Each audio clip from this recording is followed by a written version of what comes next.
Fishing a bit of structure here where there's a gutter coming out. We showed you earlier what we're looking for. I'm just going to cast right up. I'll show you the action we use for flathead. I've got a few different ones where the curl tail, use it slower and a little bit less movement. So just cast it up there. What I do, wind the slack up on just little twitches. Just little twitches and let it stop. Little twitches. That's all we're doing. It's just a shake. It's coming from the wrist. Just little twitches. So you haven't got to do too much. I'll just wind the slack, then twitch it up, wind the, and we're on.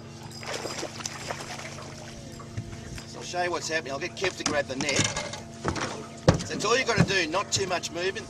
This is a pretty good flathead too.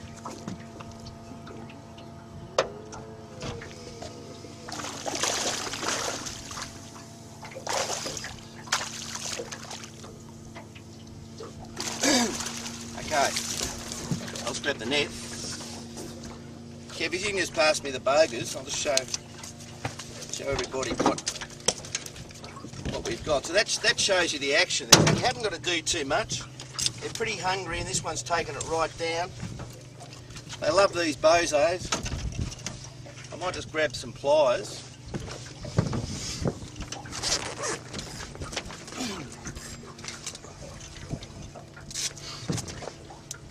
So there he is, nice little eating flathead, beautiful. So you haven't got to do a lot of action. Like the main thing is, more than anything, is just to be in the right place. Helps if you can see too. When you're an old bloke like me, you can't see too much. He's well and truly hooked. He's not going to come out in a hurry. Sorry everybody, I can't even see.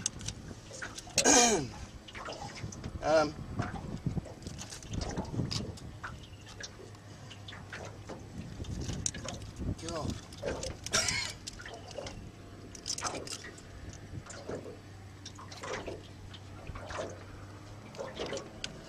He's well and truly hooked.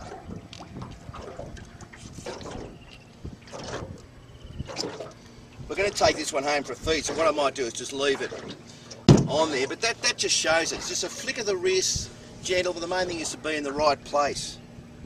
It's dinner in 5 minutes, Phil. Yeah. So we'll let that one, leave that. We'll do a bit more fishing. Kev's just on another fish. There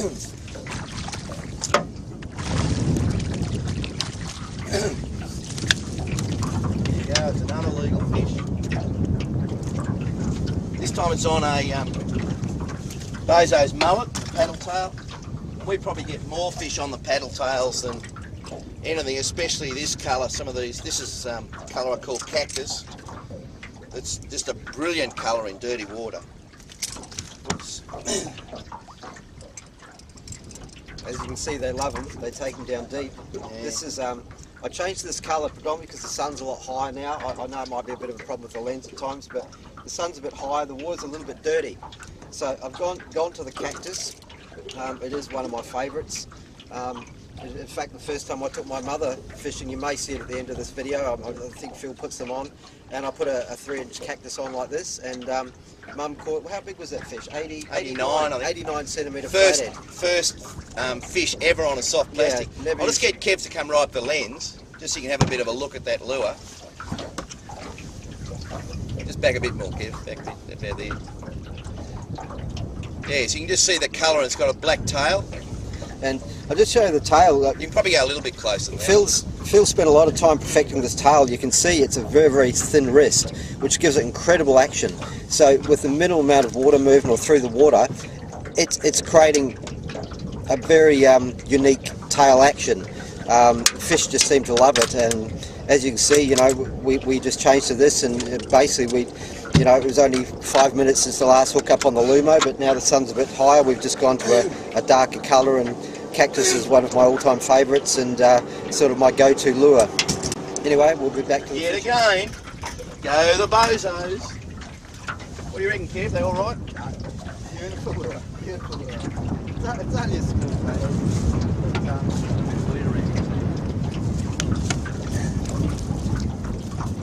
one's undersized, I'd say, definitely. But, again, just always check your sizing out. I'll just grab the towel with this one, only because it's twisted around those gills, that spikes we're talking about. So, with the lip grips, it only damage the fish more.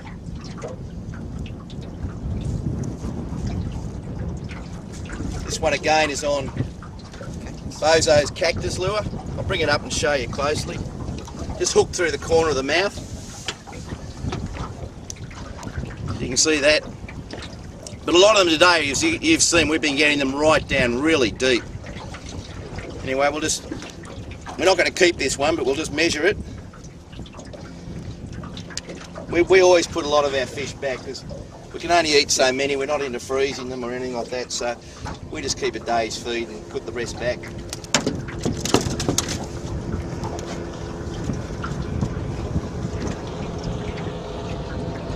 That one is undersized. That's what you've got to check. That's 38 centimetres.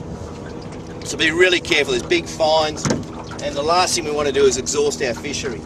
Like all keen fishermen, we really look after our resource. We're passionate about what we do. So just be respectful and have a great time. Back to fishing. We're out, sorry about the sun on the lens, we're just pulled up at the gutter and hooked into a nice little flathead.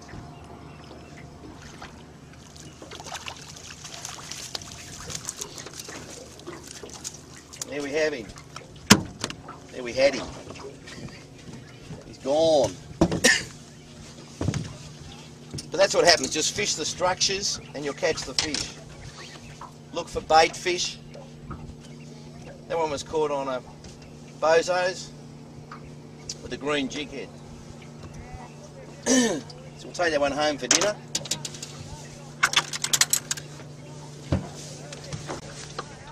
Okay, Kev's got another fish on. What lure you got this time, Kev? Bozo's Lumo, curly tail, which is one of our favourites in this little water and light. That fish was probably only in half a metre of water at the most, so I'm going to have to come around here, Phil. I'm only using a 6-pound line, so...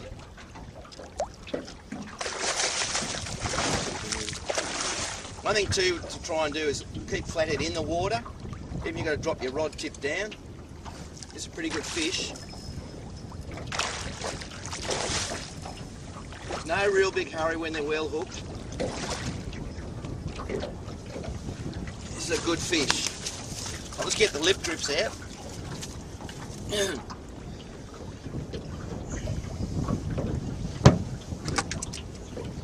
And one thing I mentioned before, we're talking about the Flathead Classic, and I'd really, if you live anywhere in Australia, it's held towards the end of the year, look up on the website, and this bloke doesn't want to open his mouth, I'll just give him a hand here.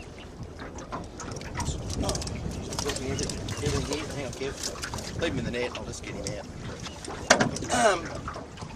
He's got his gob well and truly shut. Okay. Hang on a second. Okay. Now you can see this is a pretty good sort of fish. Let's hold him there. Yeah, what I was saying with the Flathead Classic, you want to get into it because look at this. We usually get about 500 competitors. It's a catch and release tournament, and you'll learn a lot. That's the thing, and it's not a matter of wanting to have to win it or anything. It's the just the friendship and what you'll learn more than anything. Great atmosphere. So even tournaments in your local area, get involved with them, and certainly get involved with your local fishing club. But anything to do with the Flathead Classic, just go search on Google Flathead Classic, or look up the Gold Coast Sport Fishing Club and you get links to it. I think another thing worth mentioning with the comp, you don't have to be a gun angler to win. The best anglers there don't go in the... Anybody who enters goes in a draw for the boats and the prizes. So if you just want to come out, learn a little bit, see where other boats are fishing, meet a few people, have a nice meal, it's certainly worth coming along. And as Phil said, you'll learn so much, and especially if you're from out of town, you don't know these waterways. You give you an example. In real time too, you know, you may notice the video stops and starts, but real time, this is less than probably half an hour's fishing. So, all these fish, like we're still on at the low tide. Yeah. We have half an hour, I'd say, is all we've been doing. And we haven't moved spots. We're just actually on anchor, which is unusual for us. We normally use the electric, but we're just waiting for the tide. It's not at the best, but you can see the gutter starting to form behind us. And these fish are queuing up to get the prawns or whatever's washing out. And this is the kind of structure you have to look for. You know, they're just not in the middle of nowhere. Where there's ribbon weeds and sand flats and a gutter, you've got the perfect combination to catch, you know, 60, 70 centimetre flathead, whatever this is. We'll let you know what this one is actually. We'll just measure it. Always measure your fish, you don't want to be illegal or whatever. Okay, this is 69.